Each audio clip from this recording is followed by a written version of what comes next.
What if I told you that feeling too much could be a kind of suffering? That empathy, this beautiful celebrated trait, can also be a slow, invisible poison?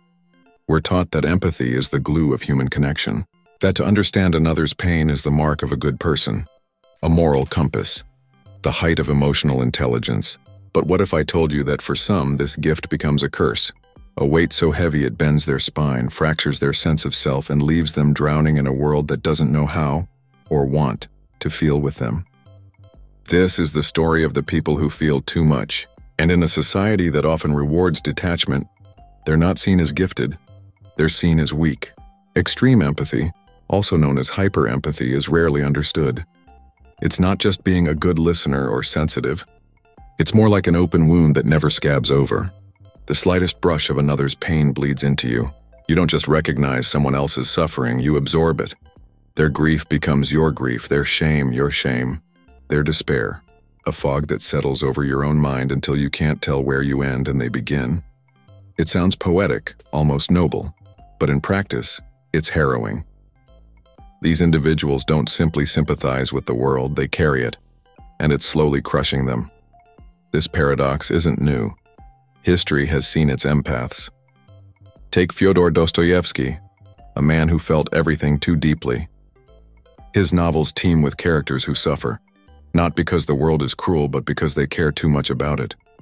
Prince Mishkin from The Idiot is often referred to as a positively good man, someone almost Christ-like in his empathy, but he's also utterly broken by it. His compassion isolates him, makes him incomprehensible to others. In the end, he's not rewarded for his goodness, he's destroyed by it. And that's the heart of the paradox. Empathy isn't always a bridge to connection.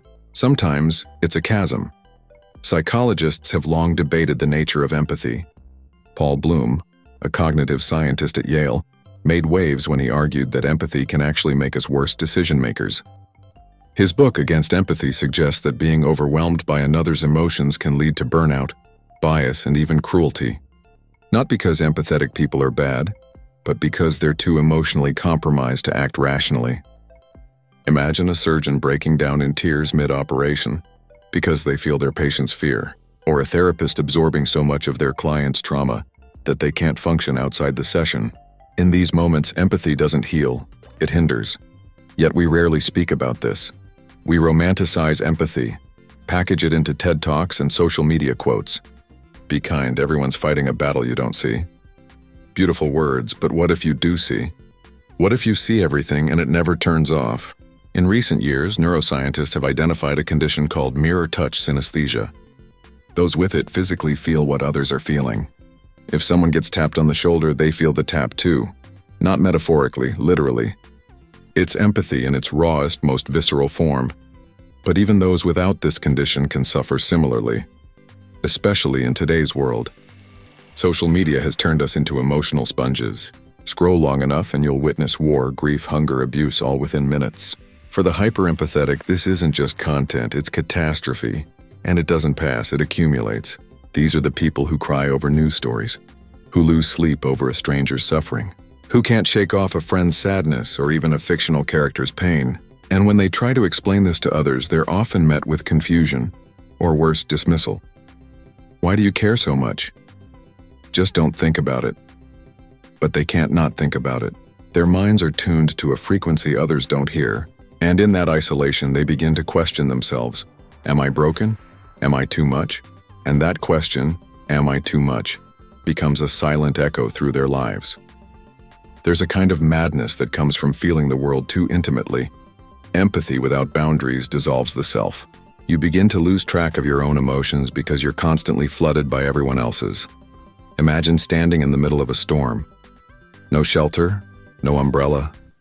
Just wind and rain and noise, and everyone else around you is bone dry asking you why you're soaked.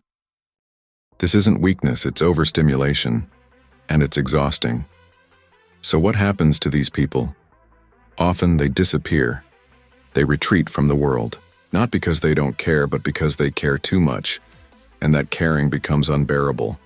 They become the friend who stops replying, the coworker who's always tired, the artist who never finishes anything. Their flame dims, not from lack of passion, but from too much heat. In the words of Carl Jung, the most terrifying thing is to accept oneself completely.